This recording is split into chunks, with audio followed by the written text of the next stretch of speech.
اعوذ باللہ من الشیطان الرجیم بسم اللہ الرحمن الرحیم۔ السلام علیکم ورحمۃ اللہ وبرکاتہ۔ اسلام ٹاک چینل پر آپ کو خوش آمدید۔ اگر آپ چینل پر نئے ہیں تو پلیز سبسکرائب کر لیں، شکریہ۔ یزید بن مالک اموی خلیفہ گزرے ہیں۔ یہ نئے خلیفہ تھے، عمر بن عبدالعزیز کے بعد آئے تھے۔ ایک دن وہ کہنے لگے کہ کون کہتا ہے کہ بادشاہوں کو خوشیاں نصیب نہیں ہوتی؟ میں آج کا دن خوشی کے ساتھ گزار کر دکھاؤں گا، اب میں دیکھتا ہوں کہ کون مجھے روکتا ہے۔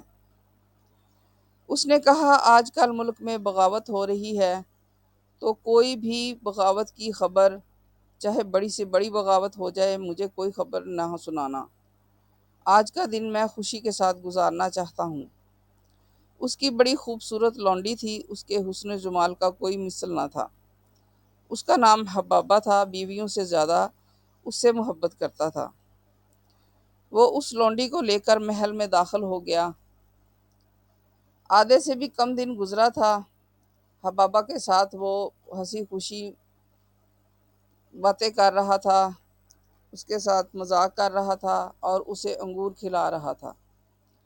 اپنے ہاتھ سے توڑ توڑ کر اس کو انگور کھلا رہا تھا۔ ایک انگور کا دانہ لیا اور اس کے منہ میں ڈال دیا۔ وہ کسی بات پر ہنس پڑی تو وہ انگور کا دانہ سیدھا اس کی سانس کی نالی میں جا کر اٹکا اور ایک جھٹکے کے ساتھ اس کی جان نکل گئی۔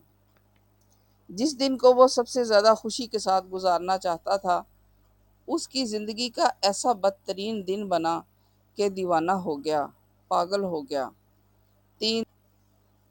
تین دن تک اس کو دفن نہیں کرنے دیا تو اس کا جسم گل گیا۔ زبردستی بنو امیہ کے سرداروں نے اس کی میت کو چھینا اور دفن کیا، اور 2 ہفتے کے بعد یہ دیوانگی میں ہی مر گیا۔ السلام علیکم۔